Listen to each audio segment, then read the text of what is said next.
ദിശ ഡോക്ടറോട് സംസാരിക്കുമ്പോൾ എനിക്ക് ഒരു സഹോദരിയെ പോലെ സംസാരിക്കുന്നത് പോലെ എല്ലാ കാര്യങ്ങളും നമുക്ക് ഷെയർ ചെയ്യാൻ പറ്റുന്നുണ്ട്. അപ്പോൾ പിന്നെ അതുകൊണ്ട് ഞാൻ വിചാരിച്ചു, ഉടനെ എനിക്ക് മൈൻഡിൽ വന്നത് നമുക്ക് ഒരു വിഷമം വരുമ്പോൾ നമ്മളൊരു കൂട്ടുകാരിയോ അങ്ങനെയല്ലേ ഓർമ്മ വരുവാ.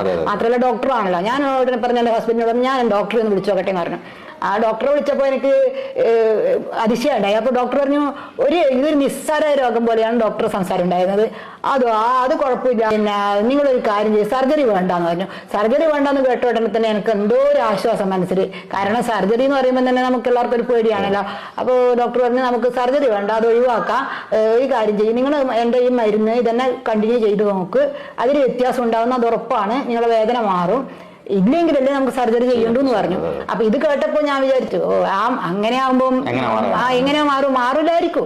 എന്നാലും ഡോക്ടർ പറഞ്ഞ സ്ഥിതിക്കൊന്ന് ഡോക്ടർ നല്ല കോൺഫിഡൻസോട് കൂടിയാ പറയുന്നത്, എന്നോട് മാറുന്നാ പറയുന്നത്. അപ്പോ ആ ഒരു ഇതേ എനിക്കുള്ളൂ. ഞാൻ വിചാരിച്ചു അതൊന്ന് നോക്കി നോക്കാം, സർജറി ഒഴിവാകുമെങ്കിൽ നല്ലതല്ലെന്ന് വിചാരിച്ചു. അപ്പോ അത് ഒരാഴ്ച കഴിഞ്ഞില്ലല്ലോ ഇല്ലേ, ഞാൻ ഡോക്ടറെ വിളിച്ചിരുന്നു.